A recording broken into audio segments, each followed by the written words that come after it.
In the book of Revelation, 4 angels are mentioned in connection with the Euphrates River.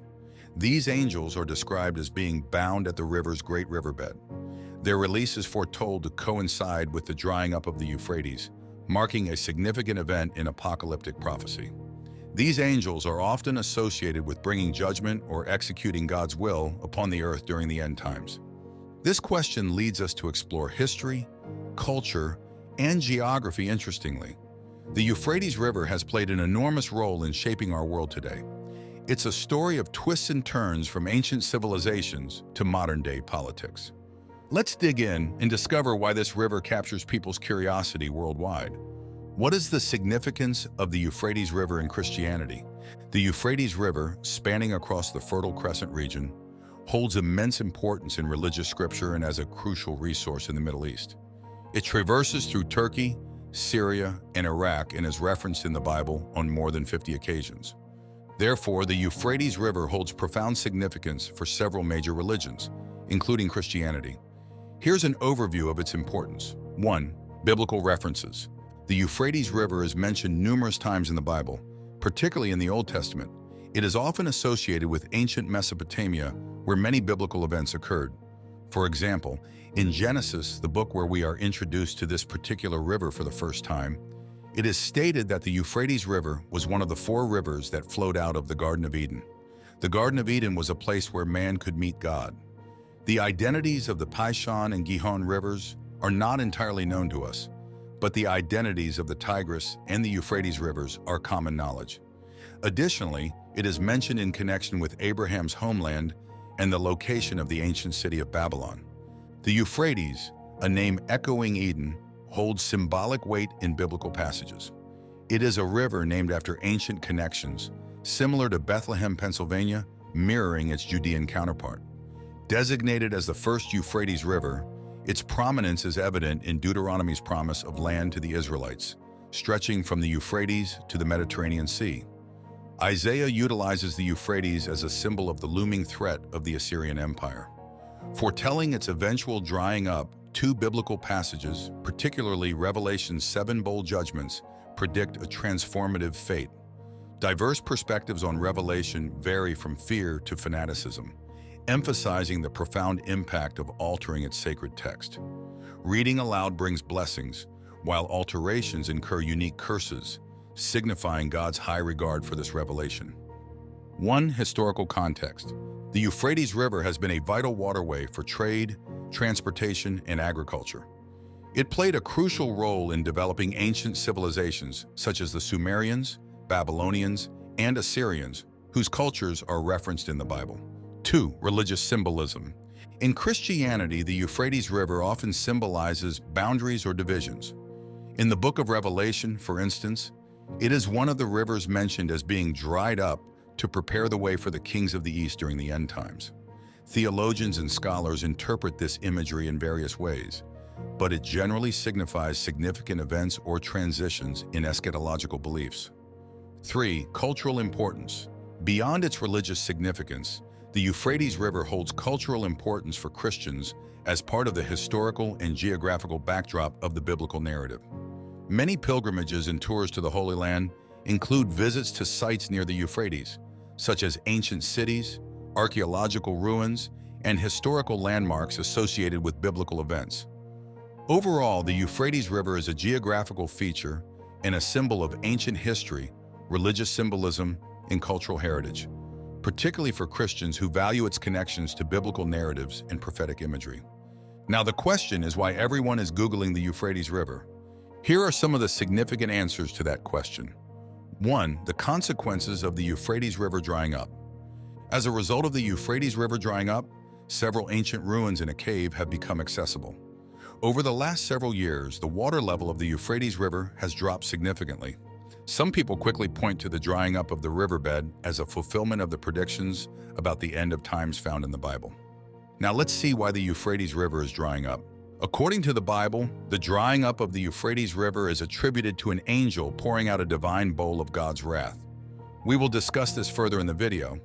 However, as we analyze scientifically, there are several reasons why the Euphrates River might be drying up. 1. Climate change. Shifts in climate patterns, including decreased rainfall and increased temperatures, can reduce water flow in rivers like the Euphrates. Climate change can exacerbate drought conditions, leading to reduced water levels. 2. Dam construction. The construction of dams along the Euphrates and its tributaries for irrigation, hydroelectric power generation, and flood control can disrupt the river's natural flow. Dams can impede sediment transport, alter water temperature and flow rates, and reduce downstream water availability. 3. Water extraction. Increased water extraction for agricultural, industrial, and municipal use upstream can diminish the volume of water flowing downstream in the Euphrates River. Over-extraction can lead to unsustainable depletion of the river's water resources. 4. Deforestation and land use changes. Deforestation and changes in land use practices such as urbanization and agriculture expansion can impact the hydrological cycle and water retention capacity of the watershed, leading to reduced water availability in rivers like the Euphrates. 5. Upstream water management policies. Water management policies and practices in upstream countries can affect downstream water flow in transboundary rivers like the Euphrates. 6. Natural factors. Natural phenomena such as changes in precipitation patterns, geological processes, and variations in snowmelt can also influence the flow of the Euphrates River and contribute to its drying up. These factors often interact in complex ways, making it challenging to pinpoint a single cause for the drying up of the Euphrates River. However, addressing these issues requires collaborative efforts among riparian countries, sustainable water management practices, and adaptation strategies to mitigate the impacts of climate change. 2. Exploring the Fertile Crescent and geographical changes. The critical area on the map of the Middle East is what geographers call the Fertile Crescent, the band of fertile land that stretches from the River Nile in Egypt in the west, northeast through the land of Israel, and then south and southeast to the plains surrounding the rivers Tigris and Euphrates in what used to be called Mesopotamia. If the Tigris and Euphrates rivers mentioned in the Bible are the same rivers known by those names today, then the Garden of Eden must have been located in the Middle East. However, even a modest flood in a localized area can alter the path that a river takes, and a flood that occurred during Noah's time was more than just a localized flood. The flood radically changed the landscape of the earth. As a result, the Euphrates River mentioned in Genesis could be lost. 3. Symbolism and catastrophe in Revelation.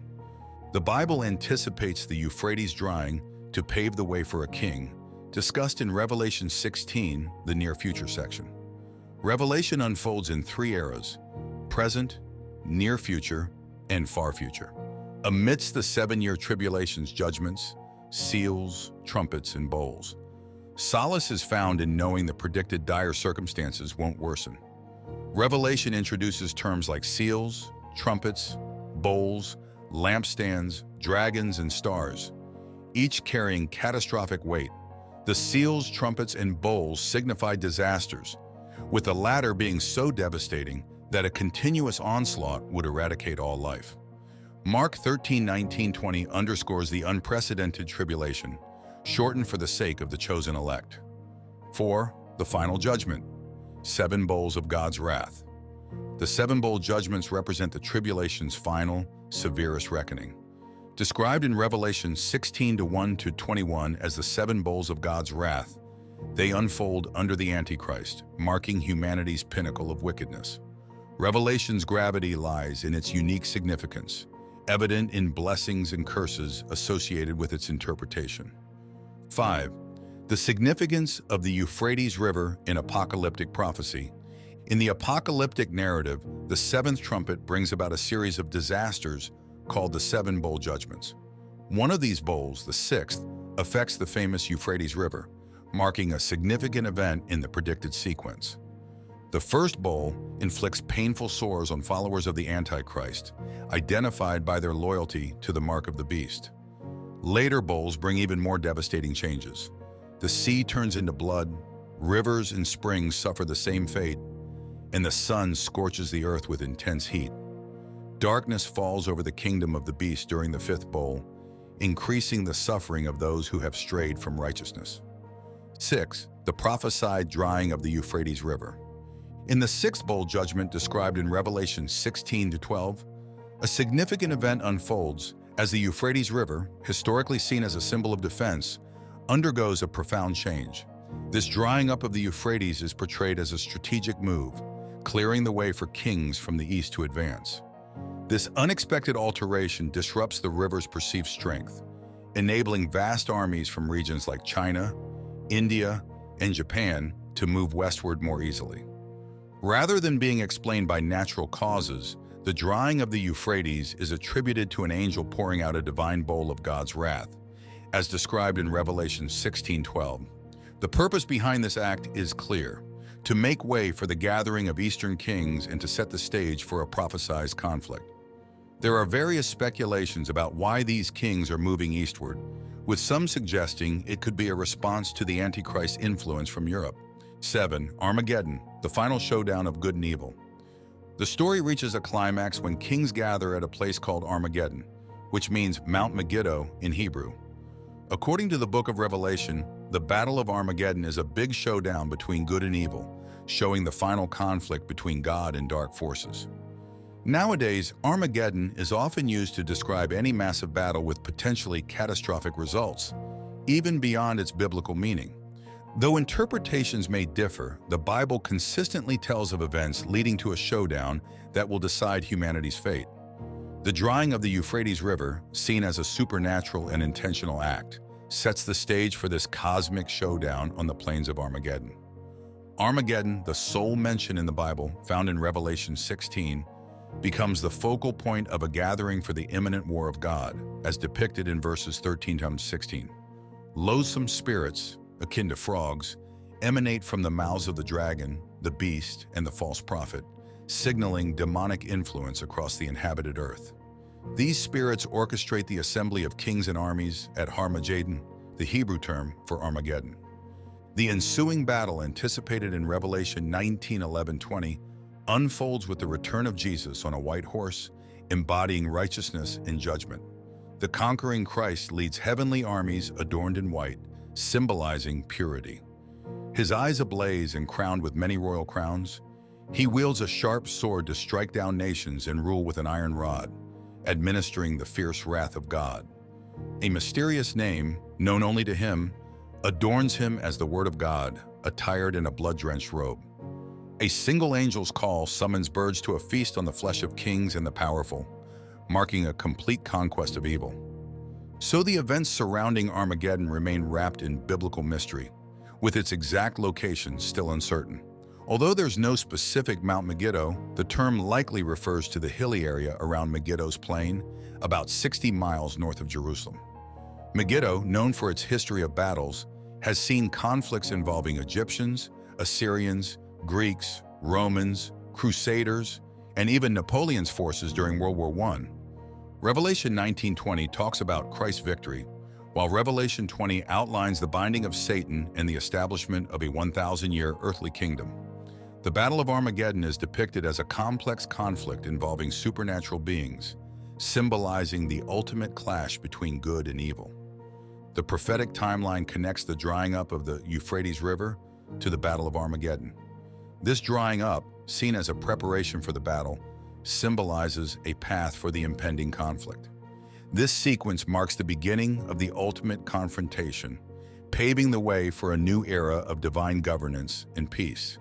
The Euphrates River in prophecy. The interest in the Euphrates River stems from its biblical significance and prophetic mentions, notably in texts like Revelation.